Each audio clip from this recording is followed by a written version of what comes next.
Hello, and welcome to another episode of Expressions of Podcast. We're on season 2, episode 28, and we've got a very and we've got a very special guest with us today, Juan Rojas.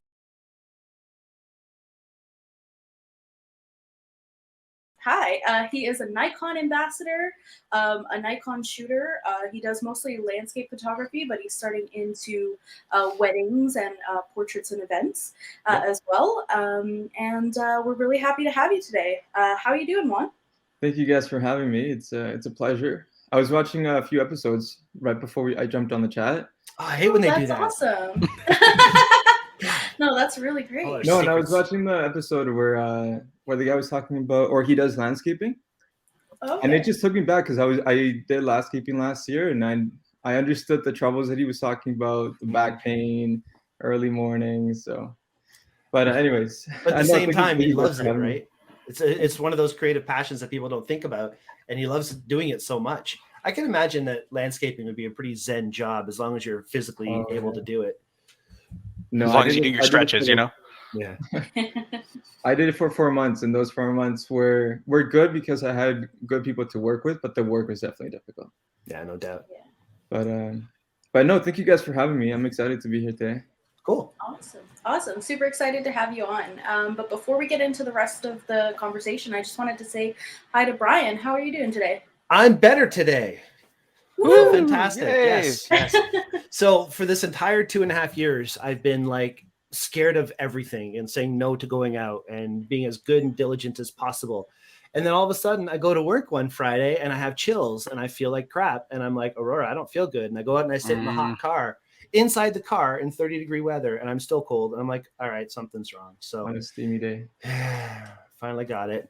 And my mother-in-law got it. And it was all because of me. And I felt horrible. But thankfully, we didn't get it badly. And because we all had our shots, I'm pretty sure that's why everything seemed to be okay. So yes, fantastic. Good stuff. I've got it. It's over. I know the worst of it now. And I'm going to start saying yes to things instead of saying no to things. Yes. It's like, fuck that. You know, I'm tired of it. So I'm still going to wear a mask. I'm still going to be as safe as I possibly can because that's the responsible thing to do for the other humans in the world and myself and my mother-in-law still, right? You want to be responsible and do everything right. But at the same time, you can't stop living. Yeah. And that's pretty much where I was. And so if anything, still living in fear for, how many years this stretches on, right? I thought you could. Not good for your health. Mental health. I thought you could, and I thought it would matter. But you know what? It's not just me that's in control of whether I get it. You know, it's just not me anymore. It's a different world. But anyway, I'm happy. Everybody's happy, and it's great to see you guys this week. And Juan, I mean, we're outside of work right now, but it's always awesome to see you, man. Thank you so much for being here. Thank you. And John, how are you doing today? Fantastic. I had COVID too, actually, Brian. Yeah. Wow. COVID Cheers. friends. Yeah. Cheers. I went to Rage Against the Machine a couple weeks back. I got a ticket from my boss just randomly. And I went to go see that and narrowly missed COVID then because the guy that I was like meeting up with before the show happened to get COVID. I didn't. And then I went to another show, A Day to Remember, at Echo Beach last Saturday, and then I got some symptoms on Wednesday, and I was feeling pretty shitty for like 3 or so days. But and then I was saying before we started recording that I watched Cats, the movie from 2019, when I had COVID and I was sort of drunk. So that was quite the experience. Absolutely. Tim Burton-esque, the scariest thing I've ever seen in my life. Don't ever do it. Why did they CGI fur onto people and Idris Elba? Why did it happen? Did you hear about the Sonic movie and how they had to remake the teeth? They changed everything. Yeah, it was absurd. What did honestly? What were they thinking? Sorry. Quick aside. That movie, that Cats thing, tens of millions of dollars. Why? Why? Okay. Anyway, sorry. I had to say it. There was a moment, but I'm feeling a lot better now. See, I got a bit of an endearment to Cats because my brother and my mother saw Cats on Broadway when I was younger. I didn't see it. So but they came home with the bill, the book, for the whole thing, and I had this image of Cats in my mind. I don't think I've sat through the movie that you're talking about, because to be honest with you, I looked at something like that and I think I wouldn't like it. So if you like the stage show, if you enjoy the show, the stage show, the musical, that's fine. Andrew Lloyd Webber, fantastic. The movie will absolutely fuck that up for you forever. So don't do it. Yeah. So I'm kind of a similar boat as Brian. Like when I was younger, like I'm talking like maybe like 4 or 5. I had like the little cassette tape soundtrack of Cats. And I never saw the play, but I knew all the songs from Cats. So I would like dance around the house singing the song and the songs and stuff. I don't remember any of them now, but when I saw that movie was coming out and how freaky everything looked in the trailers, I'm just like, I'm staying away from that. It's gonna ruin my memories as a child. Please just keep doing what you're doing. Yeah. Twitter absolutely exploded when that trailer came out. People were like, what the holy hell is this? CGI for the sake of CGI. Well, thank you. Yeah, my nightmares are forever taken up by cat humans that have CGI'd fur. Anyway, you're never the same. Yeah. Let's just hope Dixie doesn't jump into the camera while we're doing the show tonight. I can hear you. Forever scared of cats. Can't do it. Well, aside from this whole Cats fiasco, I'm super excited. Sorry, everyone. It's okay. It's good to laugh. I'm super excited to get in the conversation with Juan today. So for anybody who maybe doesn't follow you, Juan, or doesn't know what you do, could you give us a brief description of what it is you do and maybe how you got into it? Okay, definitely. So I like to call myself an outdoor photographer. Recently, I did a talk through Nikon's Facebook page, and I made it clear that I like to say I'm an outdoor photographer, not a landscape, not a wildlife photographer, because I cover a lot of fields. I cover everything from macro to landscapes to whatever you can think that has to do with nature. I cover all of that. I don't like to limit myself. I like to just cover a wide range of different subjects. So that's mainly what I focus on. I love going outdoors. I love going on hikes. I think it was through that love of spending time outdoors that I just decided to bring my camera with me at all times and then just capture the fun moments that I would have with my friends, camping, hiking, the views that we would see. So it was really that gotten me to where I am right now with my passion to photography. But I can go back probably 6-7 years ago when my dad picked up his first Nikon camera. That's why I've been a Nikon fan my entire life, because I grew up with the Nikon camera at home. This is for you tonight. Pointing to his shirt. I don't ever wear branded stuff. I don't really feel comfortable. But I love Nikon. Obviously, I'm a Nikon guy, and so I wore my Nikon shirt. I was going to wear this on our photo walk. That didn't happen. I guess. Well, I mean, to be fair, I've never used any other system, so I feel comfortable with what Nikon does and their cameras, their equipment, and I feel like it gets the job done for me. So maybe later on, if I see myself going into video or doing a certain type of need that might require me to look into other cameras brands, then I can look into that. It is about the tool. It's not about the brand. Absolutely. And we all, Aurora, myself, both photographers, we absolutely preach that day in and day out, as you do as well, Juan, on the sales floor. When you're talking to somebody about photography in general, it's not about the tool. It's about how you use it and if it does the right job for you. So yeah, definitely. Exactly. That's why I always ask, like, what's your purpose in photography, or like what kind of field are you looking to get into? Because then we can talk about the brands later on. It's like, let me first understand what your needs are and then how we can fulfill them after. But yeah, going back to the story with my dad. So he had a Nikon D40X, I think it was. Very old camera. He's still trying to sell it nowadays for like $300, and I'm telling him, like, there's no way you're gonna get $300 for that camera. But I started shooting with that. I would bring it to my parties with my friends.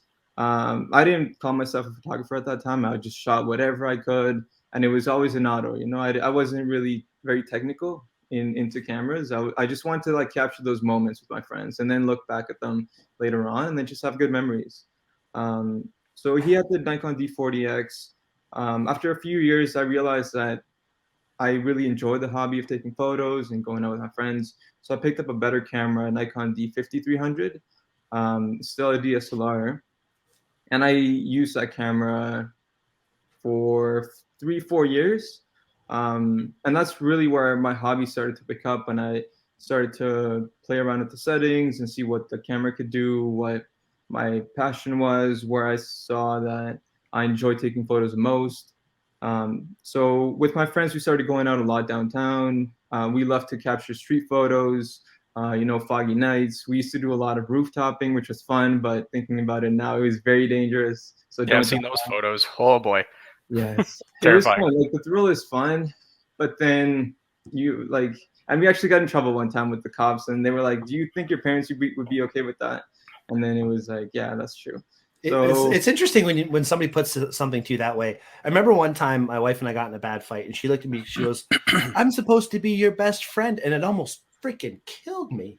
Right? It's the same thing. If you feel like you're going to disappoint somebody that you really, really respect. Yeah, that's when it starts to sink in. That puts it into perspective. Yeah, time to change. Yeah. No, and there was times where special occasions would come up, and my friends and I would be like, "No, instead of like spending time with family, let's go out, shoot downtown, and climb a building, climb ladders, and this and that." But it was fun at the time. But looking back at it, it wasn't the best. You'll still do it. You'll still do it. What are you talking about? Coming for the man like that. It was even through stuff like that where I really started to find out what I actually enjoyed to shoot. Who I wanted to hang out with, the camera gear that I wanted to bring on every shoot. So we used to do a lot of that, and then COVID hit, and we started to go downtown, and we realized that there wasn't the people that we were looking for. The streets became very empty, and I feel like just downtown kind of lost its magic, I would say. So what we did is we ended up switching the city life to the nature life. We started to do a lot more nature hikes. Just around the area here where I live in Newmarket. We would drive up hours to Algonquin Park during the fall to capture some shots there. And at that time, I was still shooting all auto, all the time. My friends were very pro. They had Instagram accounts with 10K, 15K followers, and that's where I saw myself. I was like, I got to be there one day. But it was just because they were creating really good content. And I guess it's not good to compare yourself to others, but it was through them that I learned about photography and what it takes to go out and plan a hike, plan a shoot. We used to do a lot of astro stuff too. But yeah, that's pretty much like my background. And nowadays I'm trying to branch out into wedding and portrait. I feel like it's not good to feel comfortable. I don't like to feel comfortable. And I feel like with nature, I've done a lot of stuff that now I'm like ready to take the next step into other fields and explore that. I love to connect with people, and I feel like I've been able to do that through wedding and portraits. Because with nature, I guess it was all I enjoyed doing it solo, and sometimes I would bring my friends, but I feel like I miss that connection of talking to people and building friendships, building relationships. So I've been able to find that now through wedding and portrait stuff. Awesome. Yeah, you can network a little bit. Exactly. Yeah. Yeah. No, that's awesome. And one of the other things that I thought was really interesting about that is that you surrounded yourself with photographers who kind of had a like mind to you, who wanted to go out there and create content. They inspired you, and that's amazing. And I feel like that's a huge part of, I guess, social media these days, like collaborating with other people. And in doing that, you learn so much. There was a time maybe like 10 years ago, where a lot of photographers and videographers and other content creators saw each other as like kind of like competition, and they would kind of more separate themselves and divide themselves.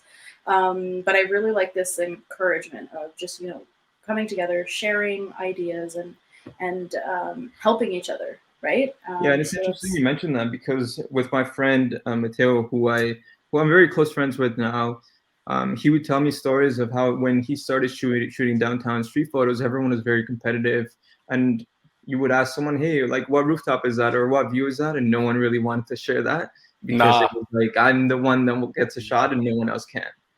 So I think that's also why he separated away from the street photography, and then we enjoyed to do a lot more outdoor stuff. That's awesome. No, it's funny. In wildlife photography, it's a bit different. People won't share their locations, but that's more for the health of the animal than that's true. Fair. Than not wanting people to know and make it. I've made the really bad mistake of giving people a location once in a while, and you learn that lesson pretty quick in wildlife photography. But I hear where you're coming from. I mean, being social and sharing locations, and I was going to ask you about that, like where you find locations to do the things you do. But I know a lot of people don't like to share that information. So I wasn't quite sure how you'd handle that question. No, so yeah, I started to post a lot of photos on my Instagram, and I would always get DMs or comments of people asking like, hey, where is this? We'd love to share it on our page. Can you let us know where it is? And at the beginning, I was okay with it because I wanted people to get out and experience the same type of feeling that I was getting when I was taking these shots. But you made a good point there, Brian, about wildlife, because if you go to visit that spot again, the animals are going to get scared of people, and then you're never going to experience that same feeling again. But I'm very open. Like if you ask me any spot on my Instagram, any photos that you'll see, I'll tell you the exact spot on the map. Just because I want other people to experience that, right? That's cool. That's great. That's great. I'm learning so much. I'm not a photographer, so this is a great. Great experience for me. Yeah. So you mentioned earlier, Juan, when you were going out and shooting with these guys, a lot of the time you were in auto. When did that transition of, taking that step and moving into something a little bit more manual, taking full control of the camera? When did that step in, and kind of how did you learn those things? Yeah, I think one of the earliest times I can remember where I basically had to turn the camera into manual mode was when we started to do a lot of astro. There's no way that you're taking photos of the stars with the camera set up in auto, right? Yeah. And my friend had the entire setup. He had the star tracker, he had the correct lens for it, he had a really good camera, and he was just getting shots that I never thought would be possible. With astro, it's like, how the heck do you get those shots? Or sometimes people think that you need like a super expensive camera in order to do that, and the fact that you can actually just do it with a fairly cheap camera is really crazy to me. So yeah, I would say it was around when we would do a lot of astro that I started to play around with the camera and understand shutter speed, f-stop, the focal length, and how all these different parts of the camera make a photo or allow you to capture different sceneries, right? So and the fun part was that with astro, you got to plan your shots way ahead of time because you can't shoot the stars every single night, right? There's a lot of things that go into play, like light pollution, the moon, the light that the moon is reflecting, and I started to learn all these things through my friend. So that was I would say that's the one time that I can remember where I started to feel more of a pro switching my camera to manual. I think astro is probably one of the most frustrating kinds of photography. Number 2 on my list of things I love, my favorite things about photography, is you never stop learning. Mm-hmm. You never stop learning. There's always a 40-year learning path on any type of photography. Astro, I think, doubles that because it's more than just the settings. It's more than just knowing where to be and what to shoot, but you have to have the right equipment. Like, I know you could do it with very straightforward equipment. Absolutely. The first time I saw a picture of Saturn's rings with the normal camera, I was like, you could do that. But if you have this really good equipment, like the Nikon, let's just say, because we're talking Nikon, the Nikon Z system with the bigger mount, not a sponsor, but you're getting better sharpness now on the edges. Wish it was. Yet. Nikon. Cheap plug. Let's do that. But I mean, you need the better Z lenses so that you can get sharper edges. You can shoot at wide open apertures without loss of sharpness on the corner stars and things like that. So the gear does make a big difference in astro. But then we talk about the weather. I mean, that is the complete uncontrollable. We have lives. Exactly. You plan a weekend where you can finally get away and get up to Algonquin Park. You get up there and you have rain all weekend. I mean, cloudy skies. It's so hard to come back with good shots. I've tried for years on multiple vacations. I've been up in North Bay on one of my island overnight workshops where we had the northern lights flickering in the skies. And I'd come home with photos that people look at and they're like, okay, yeah, it's northern lights. But I'm looking at like, oh man, if I had a sharper lens and I was able to, you know what I mean? Like all I could think is how soft it is. So have you run into a situation where, I'm sure you've run into the bad ones, but tell me about a situation where you ran into it. Everything just worked perfectly. I would say with Astro, we've had many good times where we've planned it weeks in advance and we've talked about this is exactly where we're going to shoot. This is a composition that we want to get. And like you were saying, we require a lot of preparation in order to do that. If you're shooting in the winter, for example, or closer to like towards the end of the winter, I would say April, May, where it's still cold. There were times where I would have to bring 3 jackets, scarf, hat. So it's things like that you have to prepare for. That just make the shot like worthwhile, you know, like you putting all the time and checking the weather app and arranging a car, making sure we have the right equipment.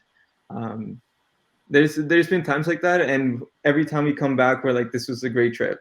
We'll come back at 8 in the morning, 9 in the morning, and we're all dead, and we're like, this was a good trip. No matter what, even if the photo. I love that. Yeah, that's the way it should be. Yeah, it's amazing.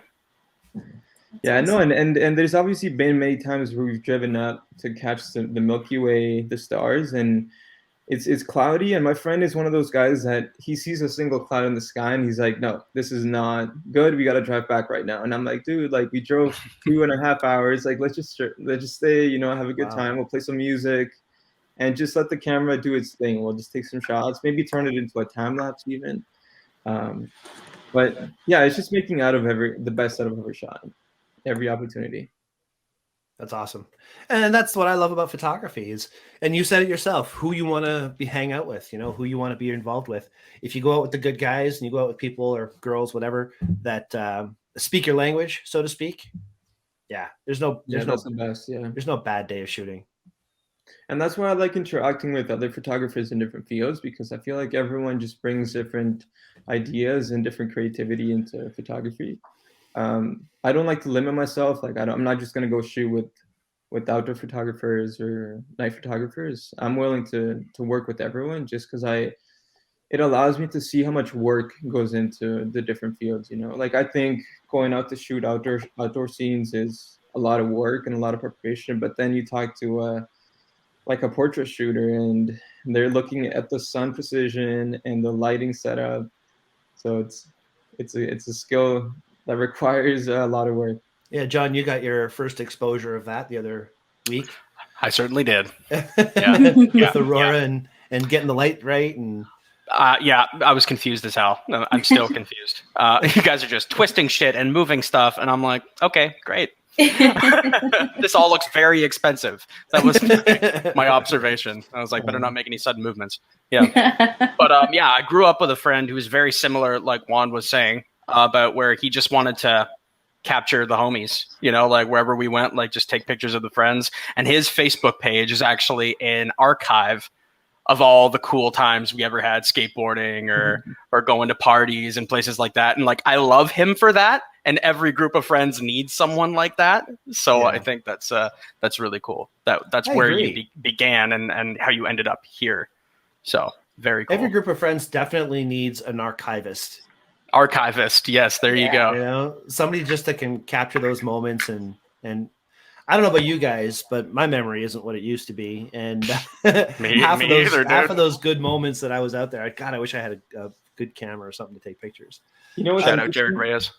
I actually have a friend who always comes with us, and he's not into he's not into photography, like getting there and getting the shot. He's actually capturing the entire scene, but he's always capturing it in film.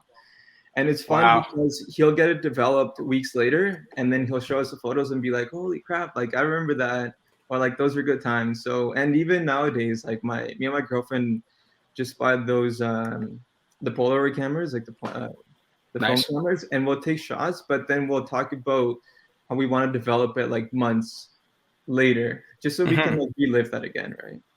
Yeah, my buddy has a bunch of. He used to use disposable cameras, disposable film cameras. Yeah, and he would shoot a bunch of these parties, And every time somebody goes into his house now, any new person, he will push a box in front of them and be like, "Please look at all my photos." And yeah, it's pretty awesome. Yeah, you have to have someone like that. I'm advocating for that. That's where I'm putting my. Have you guys heard of Papershoot? Nope. Papershoot is a new camera. Sorry. That I'm going to do a quick screen share here. Yeah. And it's a digital version of a disposable camera. So this is something that I've actually done an affiliate for. So this is an affiliate thing, by the way. I'm not telling people to go out and buy it, but I'm just saying they're cool little cameras, and they run on 2 AAA batteries. There are all these different looks. There's a retro look, and there's all kinds of funky different looks. Wow. And it only lets you take so many pictures at a time, and you can offload them. And it's very basic. There's no fancy extra lenses you have to add. It's basically like a disposable camera, but it's digital. So cool. I thought that was cool about these cameras is that the viewfinder is actually just a plain open box that you're looking at the actual scene. You know, there's no settings to play around with. You're actually just looking at what's in front of you. Yeah, so there's no glass. No. Through it, you could just point the camera at it and know that you're taking your shots. Exactly, and I think that's one of the big disconnects that I've noticed. I was asking customers all the time, why do you shoot disposable cameras? Well, like, what's the big trend? And the best answer I've gotten is because it keeps you in the moment. You know, you grab your cell phone, there's 5 notifications. You spend 10 minutes just going through notifications before you're back taking a picture of your friends. So, yeah, I love that idea of disconnecting from it. I'm still not a film fan. I cannot shoot film. I don't want to. You know what I mean? I don't think I need to. I want to go and shoot wrestling and take 1,300 photos. But that's me. Whatever. If I were to use digital, thousands on film. I want one of these Papershoot things. That's going to be fun. I completely missed out on Kempenfest there. Oh, bless you, Aurora. Thank you. You missed out on Kempenfest. Kempenfest was awesome, I hear, because I missed out on it too. Ah, no way. Yeah. Speaking of wrestling. Shelly went. Right on. Yeah, she still enjoyed it. And she had to do the sound for wrestling, so sorry. But I digress. Back to you. Yeah. So I actually wanted to get into, because I mentioned at the beginning of this that, Juan, you are a Nikon ambassador. And I just want to kind of, for anybody who is kind of curious, how did that whole process come about? And how did it happen? Right. So at the beginning, I used to take photos just for me, and then I would just set them up as my wallpaper or in my phone display. But later on, when Instagram became a thing, I started to just upload my photos online, and I started to use hashtags. I started to tag the people that were in the photos, the brands that I started to shoot that I was working with, and then I would always just tag Nikon on all the photos that I took, because at that time I had the D5300. Later on, I got the Z6. So I used to just tag them on every photo that I took with the Nikon camera. And then they started to do a lot of this Facebook videos. And it was like a weekly thing. And then I just started engaging with their content because it was very motivational. It was very inspiring, the people that they were putting on these episodes. And then they just reached out one day and they said that they had checked out my profile and they liked my work. And they said they wanted to collaborate on future projects with me. So that's how it came about. They started sending me some gear for me to test out, which is really fun. Wow. That is really cool. Damn. I can borrow a lot of the latest gear too, which is always cool. But I'm always tempted to get it right after. It's expensive though. But no, it's fun. And having the contract with Nikon has really pushed me to be more creative, I think, because if to be honest with you, I don't think if I would have gotten this contract, I don't think I would have continued with photography. But did it give you validation? Did it be like, exactly, well, they think I'm good, so exactly. And looking back at the photos when they reached out to me, like I'll compare the photos to what they are now, and I'm be like, holy crap! Like I did not know what I was doing back then. So that goes a long way to just say, sorry to cut you off, but that goes a long way to say how much encouragement can mean to an artist. For sure. You know, there's so many artists out there who have the talent and the skill and the ability, and they don't get encouragement, or they get the wrong, like the discouragement from the wrong people. And it just totally stops that entire career path. So good on you for Right, plugging and, through and my dad was always one of those critics because I guess he's not a professional shooter, but he had a camera for a long time. So I would show him the photos and be like, "Oh, have you tried this? Have you thought about this?" And it was like, "I'm showing you because I'm proud of my photos, not because I want that kind of feedback." But no, I think it's always Shut up, good to have Dad. negative Come on. and positive feedback. Is that Sorry. what is it? I said, shut up, Dad. Come on. What are you doing to me? Yeah, but like I was saying, I think it's good to have both negative and positive feedback because Sure. it forces you to be better at your own art, right? At your own skill. Yeah, constructive criticism is always good, depending on no matter what you're doing, you know. And then, like, you know, I'm sure you've received constructive criticism in your day. Now look at what the hell you're shooting. Brian just brought up your page there. Holy shit! Yeah, Wild stuff. Bring that back up because it's You bring that back up. Whew, boy. Yeah. So this was in Quebec. We did a trip with my friend this past September, and it was a multi-day trip. We were like, let's just go capture the hills over there and see what we can find, and it was just incredible. We're actually planning a trip to Vermont in the fall this year. Beautiful. Ron, you gotta come with us. I love Vermont. For those who don't know, I served all my high school years in Vermont. So you gotta tell me all those hidden spots that you know. Dude, it was 1989 that I left Vermont.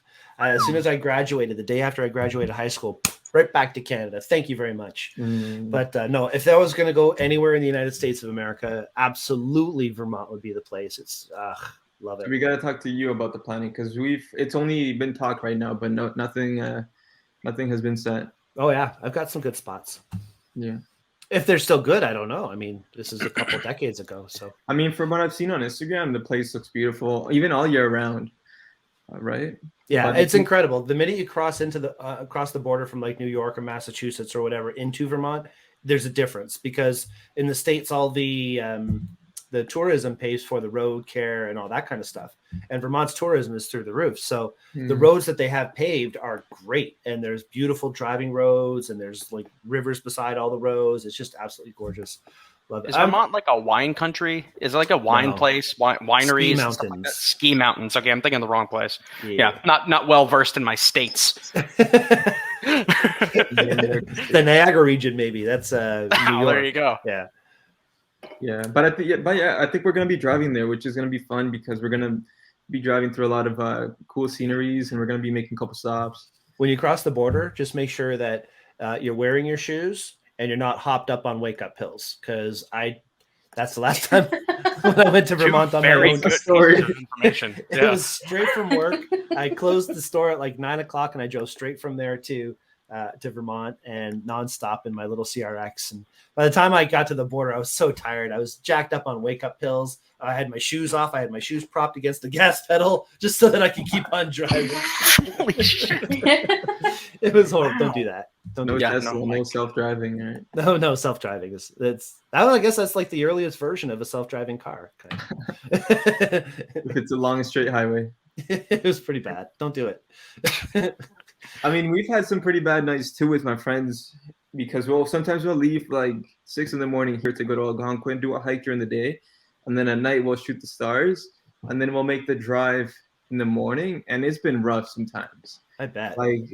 Like I almost got into an accident, like a serious accident, a block away from my house because I just closed my eyes for a sec and I jumped and I was like, holy crap. That's fucking terrifying. I gotta wake up myself right now. Yeah. It's very scary. What we actually do is like we'll buy some Red Bulls before our trip. There you go. Like, this is what we need exactly for when we're driving back. You have it all measured out. Okay, 1:30 in the morning. I don't know how you guys do it, man. Like, if I don't get my 8 hours, I'm a nightmare to be around. I couldn't do it. No, and the next day when we come back, it's all just rest day. You know, we don't plan anything for the day we arrive because we know we're just going to be sleeping all day. That's smart. That is smart. Yeah. Have there been any like defined moments that you can say this? I mean, I guess we were just talking about when you got your Nikon ambassadorship, but other moments that influenced, yes, I'm on the right track. I'm doing photography. This is what I want to do. Yeah. So the contract definitely, like I was saying, helped me a lot. I would say something that also allowed me to get closer to photography, like to the hobby and to the skill was I traveled last year to Banff for an entire month, and I told myself I was going to do photography for the entire month and focus just on that.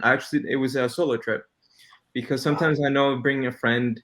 I'm the type of person that has to be up at 6 in the morning to catch the morning light, the sunrise, the sunset. So Bravo. I knew if I brought friends, they might sleep in, they might be tired late in the day. So if I go by myself, I can arrange my own schedule. How are you so young and you already know not to trust other people? How did that happen? You are just wise beyond It's a valuable lesson to learn early on. No, we had a big group of people that were planning on going. They're all like, set, let's go. And then a couple of weeks come and they're like, oh, I got stuff to do. And I'm like, oh, shoot. And I thought about canceling my trip. I was like, it's not going to be fun without friends. But my girlfriend encouraged me. She's like, no, just go have some fun. And then I'll even meet you there for the last 2 weeks or the last week.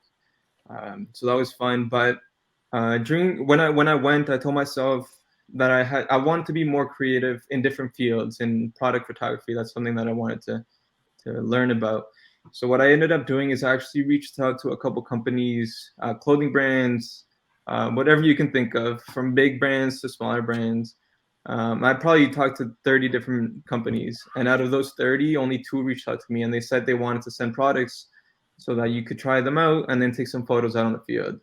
And even just getting that validation from those 2 companies out of the 30 that I reached out kind of like allowed me to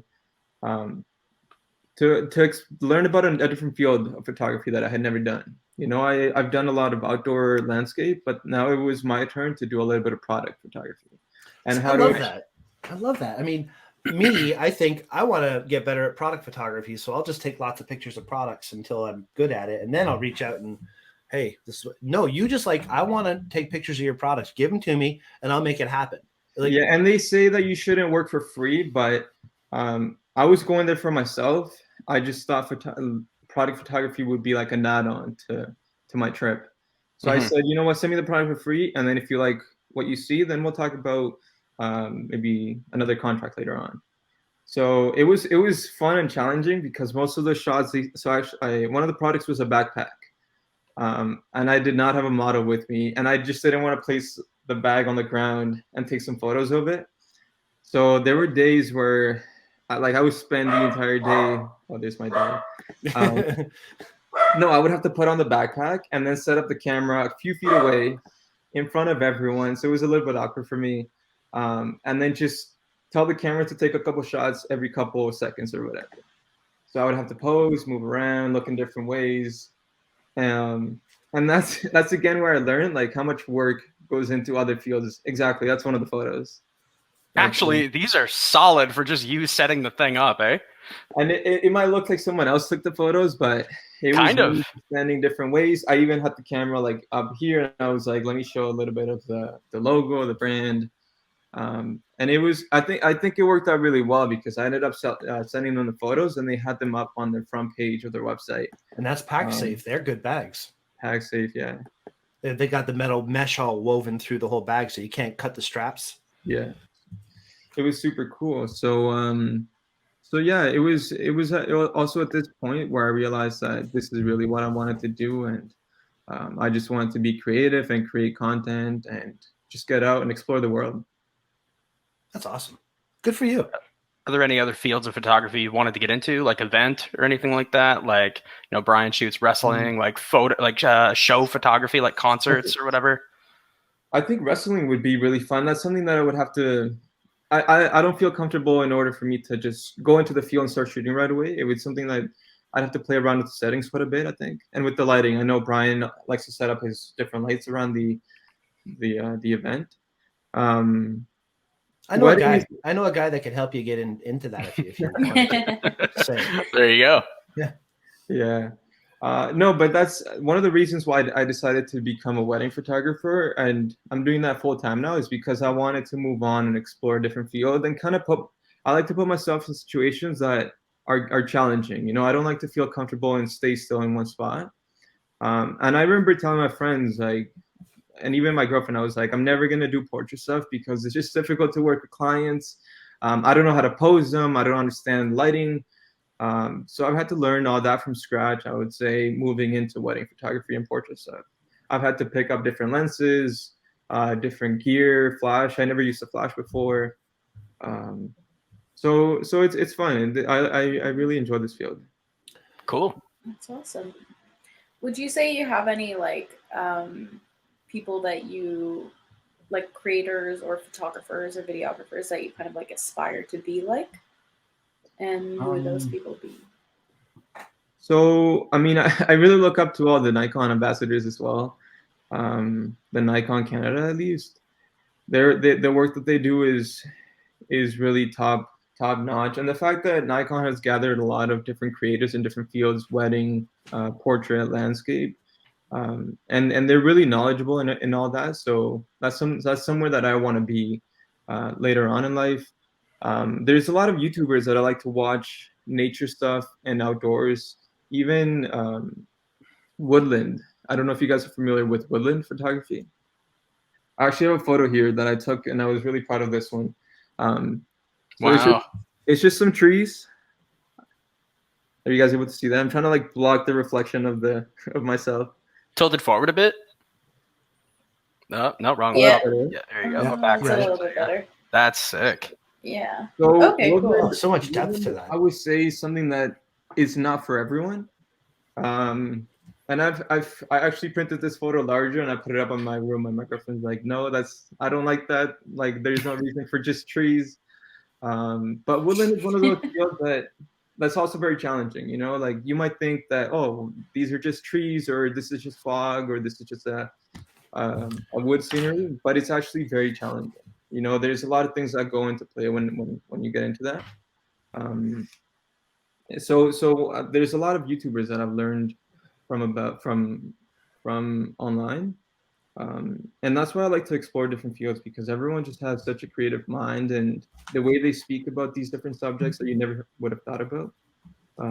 I just get inspired by so many creators online. That's awesome. Cool.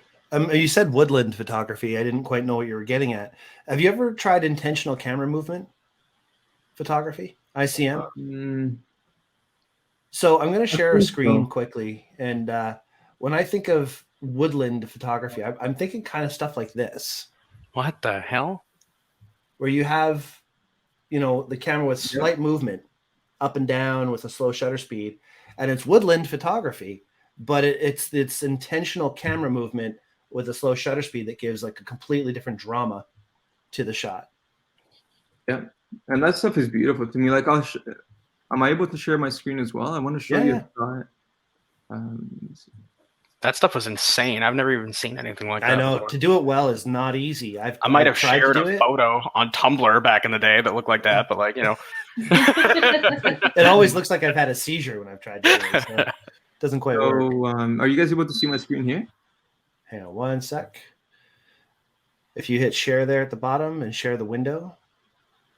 Oh, I see. Share, yep. There we go.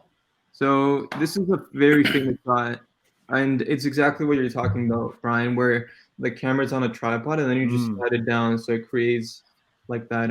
There you go, 20-second exposure. Hey, that's a D7100. That's what I've got right here. Wow.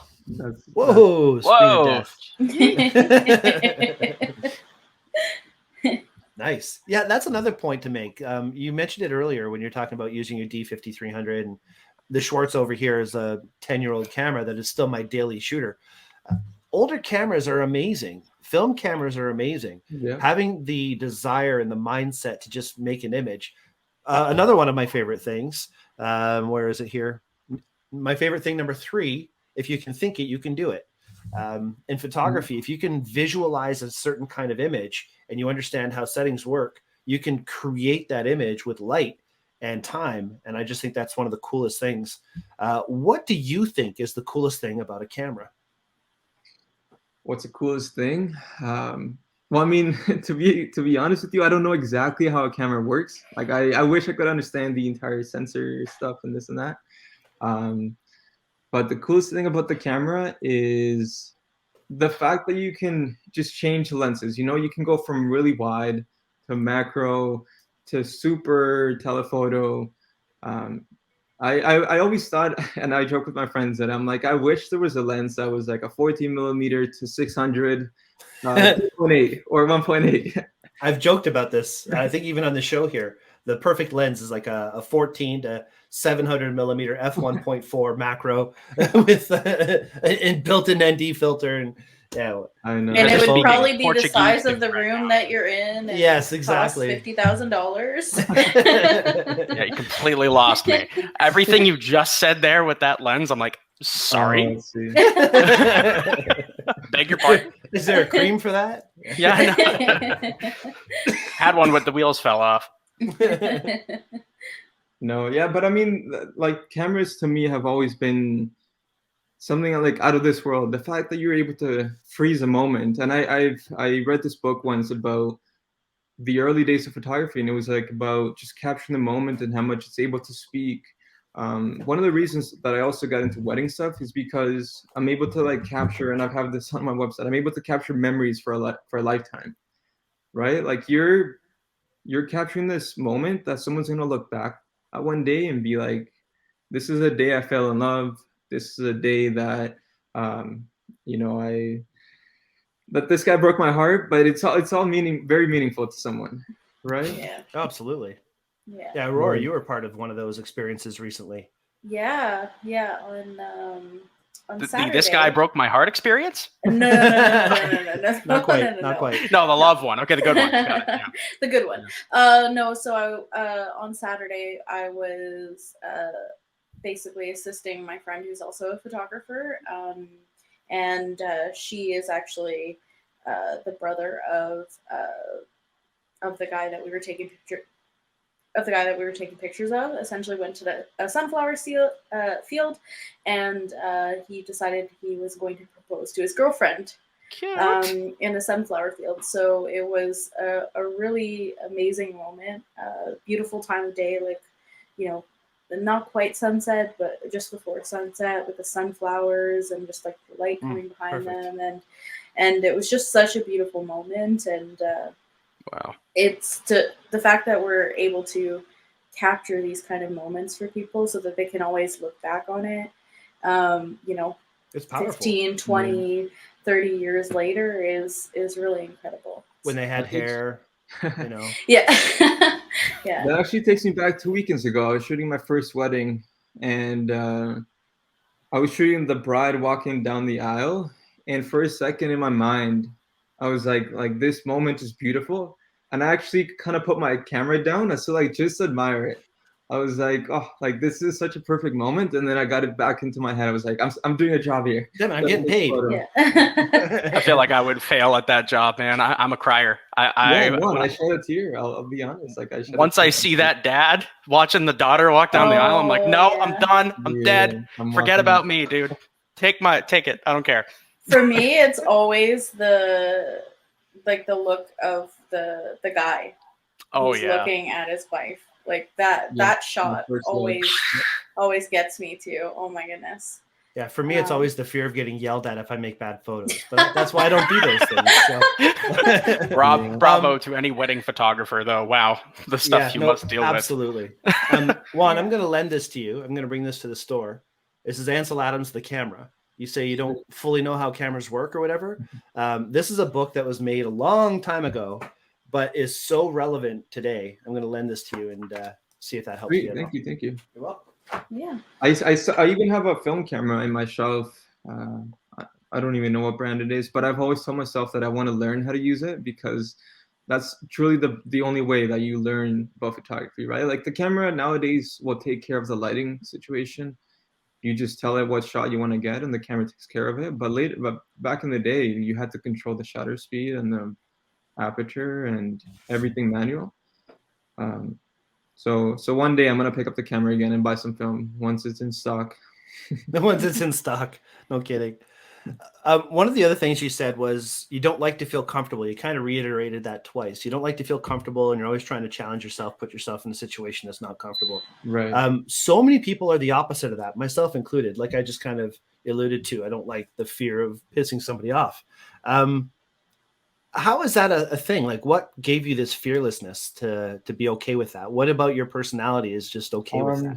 I just realized that, I mean, I always consider myself a bit of an introvert, but I realized that the more I hid under my shell, the less opportunity I was going to have to take those dreamy shots that I've always that I've always wanted to take, right?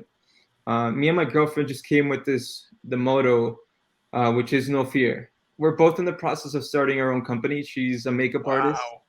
And every time we feel fear, it's like, remember, no fear, no fear. And we'll bump fists. It's like, no fear, we got this. Power couple. Look at that, Yeah. dude. That's awesome. So for me, it became about not wanting to miss a shot and just getting out there. You know, at the beginning, I was just going out by myself, taking shots here and there. But once I started to connect with people and they showed me what was possible, and I was like, I want to be able to take those shots. And the only way is if you collaborate with people and you just share ideas and learn, you're able to share these teachings. And so that's what matters to me. Awesome, man. Awesome. That's great. I'm glad we've had this chat. Yeah. I'm glad. Yeah, me too. Even like I was telling you with the trip to last year, it was something that I went into planning for months with my friends, and they all bailed last minute. But at the last second, I was like, I have everything booked. I have the Airbnb. I have the flight. I'm not just gonna cancel everything and stay home and be a bum, right? And that trip kind of changed my life, because that's where I realized that this is really what I wanted to do. And I always thought about, just leaving Canada, going to Europe to take photos, going to Asia, but then going to Alberta and seeing how much beautiful land we have in Canada is just incredible. We've talked so many times with my friends that, again, we want to explore different fields, different sceneries, but why not explore even what's in your own backyard? And backyard, not just in home, like in Newmarket, but also in Toronto, go out up north a couple hours. There's just so much to explore. Yeah, there's so much to see just in Ontario, but coast to coast in Canada, there's literally everything from rainforest to desert to jungles to you name it, cities to prairies to tornado territory to, you name it, whales. I just love Canada so much. And there's just so much to shoot as a photographer, to have that kind of mindset that you can just, go coast to coast even. Something that I have in my bucket list is to make the drive to BC one day. Nice. So I know it'll take maybe 2 weeks or so, but I think it'll be a challenge, putting myself again in an uncomfortable position and figuring out. I'm definitely going to go through challenges and difficult situations, but I feel like we learn a lot about ourselves through putting ourselves through those difficult times, right? I could totally see you like making yourself a little tiny home or an RV and just like packing it up to go coast to coast with your camera and your girlfriend. Yeah, that's why I'm saving every penny from work. I'm like, that's one day awesome. I gotta have my own van, travel van. Aurora, give him more hours. Yeah, if we haven't mentioned this already, Juan works with us at Henry's in Newmarket, so he works part-time. And yes, what made you want to work at Henry's? Yeah, that's what I want to know. What made me? There was a job opening. Your manager's on this call, by the way. No pressure. It's so funny. My brother was the one who actually showed me that you guys were hiring, and I was like, I don't know, like I don't want to get into retail. It is not going to be fun. That's what I used to tell myself. And then I get into retail and working with you guys and work, not us as an employees, but just the people that are coming in. It's just so inspiring, and I could spend like so long with the people that come in, like just hearing their stories and their adventures is so much fun. And I've actually, so I believe that what you put into the world is what you get back. So I started to tell everyone that I do a lot of wedding stuff and that I want to get into portrait. And we had this lady come in once, and she was picking up a lens, a 35 millimeter lens, and we just started to talk about what she does and then what I do. And then weeks later, like even up to this day, we're meeting constantly to go over the photos that I've taken on my weddings and my portraits, and she's become kind of like my mentor. Oh, right. Wow. That's awesome. Yeah. So again, it's great to connect with community and just everyone that comes in, because you don't know who wants to share their passion and their so skills. True. Yeah, and a camera store doesn't have to be Henry's, but a camera store is a great place for building a community and gaining a little bits of experience here and there, and finding out stuff about products that maybe you weren't familiar with that can help you Exactly. You're a good addition to the team. I will say that. I thought I knew about photography going into my first day, and then I get in, and there's lighting, there's lenses, everything and anything you can think of to start a movie, and it's yeah. It's awesome. Okay, so we're getting to the end of our show now, but before we jump into our last 3 questions, Brian, John, do you have anything for Juan? John? Yeah, I do actually. So, did you say you shot video, Juan? Video is something that I want to get into. I don't have too much experience, but from what I see online, a lot of people are not even hiring wedding photographers nowadays, from what I've seen, and they want to capture more video. So that's something that I know I have to learn one day. Yeah, cool. Right on. You have to do both these days, unless you have a videographer on staff, so to speak, that can shoot with you. Yeah. In the very least, reels, offering reels. Exactly, I think reels. How vastly? I guess I don't know. It's probably a dumb question, but like, how vastly different would learning video be from shooting photo, like a photo itself? Like, I don't know, like what goes into that kind of training? They're very different. I feel like the programs that you would be using to edit the content is very different. I see. Okay, yeah. I guess with photos, it's I would say it's a little bit easier because you take a photo and it's meaningful on its own, but with video you have to tell a story through multiple shots, moving shots, right? Yeah, like rather than putting something in the Lightroom, you have to spoon feed the story with video. With photo, the story is interpreted. The story can be up to the viewer, right? Where with video you have to literally spoon feed the entire story, and if any of the little things like audio isn't right, the lighting isn't right, the video quality flickers, it detracts from the professionalism and so on. So to do professional videography at a high level, I think is way harder, way harder than doing professional photography at a high It sounds like it. Yeah. Like, I'm glad you guys got what I meant. I poorly phrased that question, but yeah, that's exactly what I meant. I feel like I want to perfect, like, I don't want to call myself like, I don't want to say that I'm perfect at wedding photography one day. But when I feel comfortable enough to step into video, that's the next step that I want to take. Nice. Very cool. When I'm comfortable with photo, then it's like the next step is moving into video. Awesome. Any more questions from John? Nope, I'm good. I'm clear. Thanks for coming on, Juan. Yeah. Cool. Juan, I do have one more question before we get into our last 3. Is there any creative field that you want to try that you haven't tried? Creative field. What are some examples? Glass blowing? Like outside outside of photography and videography, right? Like in a totally different world of creativity, I guess. Fixing typewriters. That's a reference to the Danny Proctor episode. Yes. That was last week's episode. Strangest hobbies, man. The week before last. Yeah. The week before last. Yeah.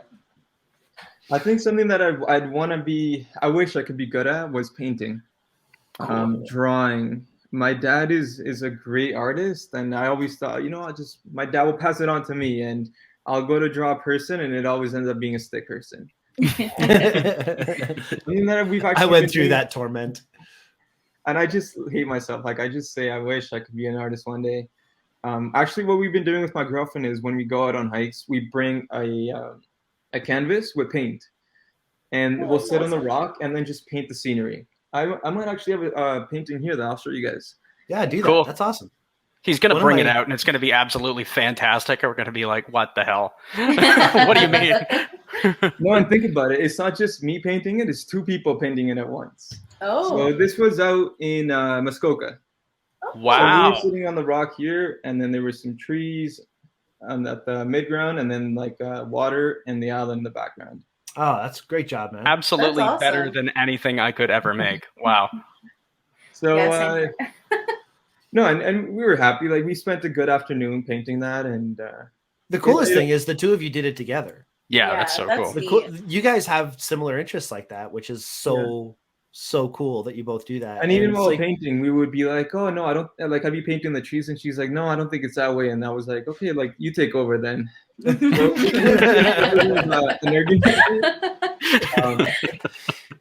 no, I think it worked out all right. And I have it here sitting in my living room. Every time I come into the kitchen and living room, I see it, and I'm like, these are good memories that me and her have.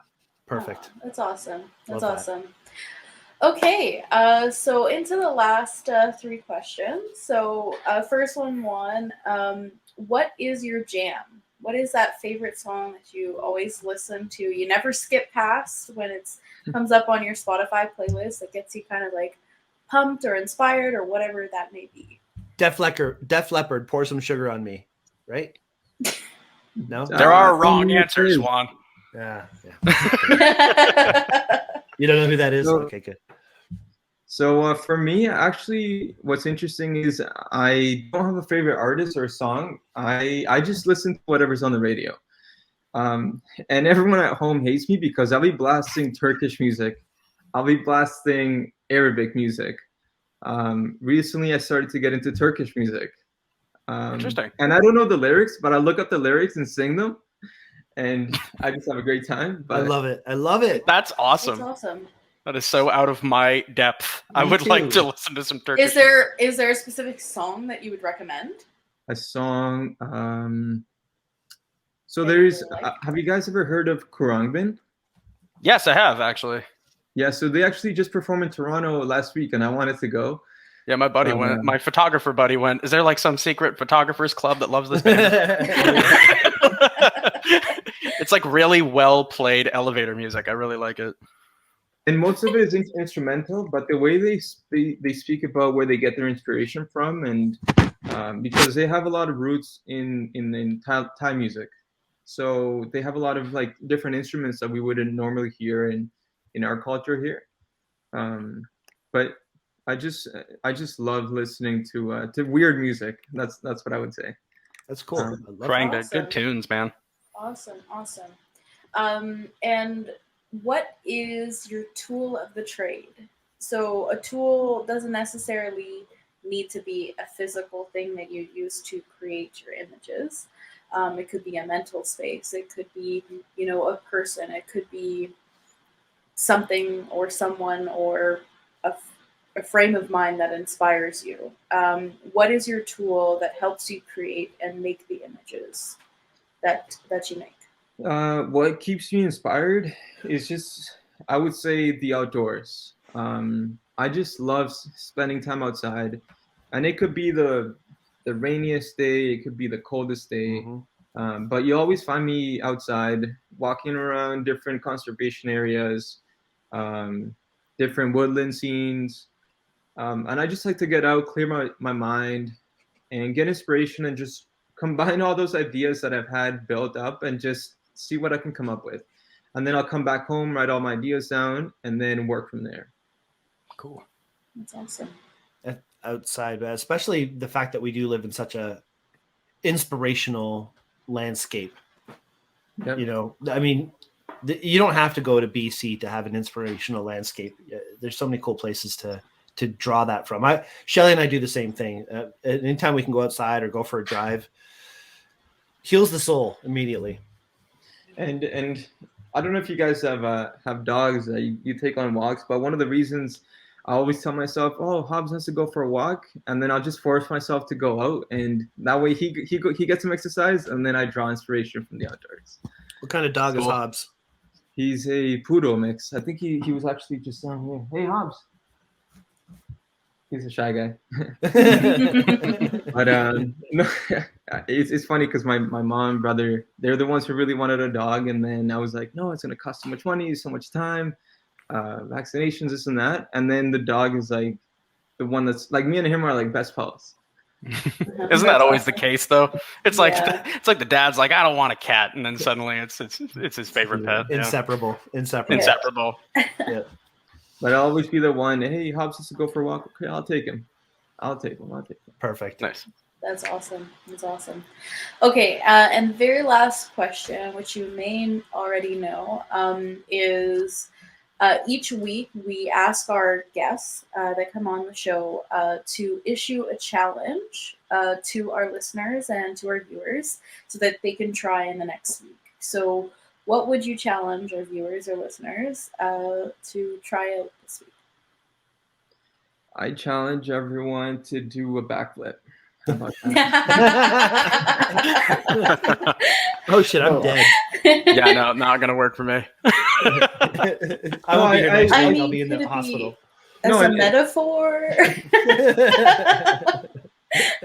mean, a backflip is something that I actually do want to learn. But no, I'm not going to challenge anyone. I'm not going to get anyone hurt. He really is fearless. I guess what I would say is to just spend a lot more time outdoors. You know, put the Netflix down, put the computer down, put the Netflix down. I know we're all addicted to that, but really get into your head of how important it is to go outside and get some fresh air. And when you're going out, don't just look in front of you, but look up. I feel like a lot of times, and there's been some great shots where I've taken just because I remind myself to look up at the trees, at the sky, at the clouds. So I just challenge everyone to, when they go out, to not just have eye level, but look everywhere around you. That's my challenge for everyone. I like that. Right on. I'm with that. I can do that. When I do my Algonquin trips or any of those trips, one of the challenges I issue is to look behind you. Mm-hmm. Same concept. You know, you're paying so much attention to this, you forget to see all this. That's true. You just never know. And that's for people who are in photography and people who aren't. For me, it's the outdoors that inspires me to shoot more photos. But I know in many other fields, people might get inspired from just going out and getting some fresh air and seeing what's in their environment. Totally. Awesome. That's awesome. All right. Thank you again, Juan, for coming on the show. It's been really great getting to know you more and of your accomplishments and a little bit of your backstory. So thanks again for being on. And we won't use this against you at work. Don't worry. Absolutely. Much thanks, Juan. No, thank you, guys. Thank you. Awesome, dude. All right. So I just want to say to everybody who is listening to like, follow, share with anybody you think would enjoy our show. And Juan, where can people follow you and take a look at your work? So everyone can find me on Instagram at Juan Rojas Paez. So it's JuanRojas Awesome. And then if you click on my bio, you might actually see some YouTube. I'm working on YouTube right now. Nice. So stay tuned for that. And you have a website as well. We didn't bring that up earlier. But, so I currently only have a wedding website. But if you guys want to check my work out there, it's JuanRojas photography.com. Awesome. Oh, there you go. Hey. Brian brought it up there. That's it. Yep. Great portfolio. Awesome looking website. You've got a good eye. You've got a really good eye. Yeah. I design. So my background is originally in web design and programming. So cool. That's another challenge that I put on to myself, to design my own website and. Bada bing, bada boom, huh? Yeah, that's awesome. Well, thanks again for coming on, and I really enjoyed having this chat with you. Thanks, Brian and John, for being on the show as well, and I hope everybody has a great night. Awesome. It's been a lot of fun. Thanks, Juan.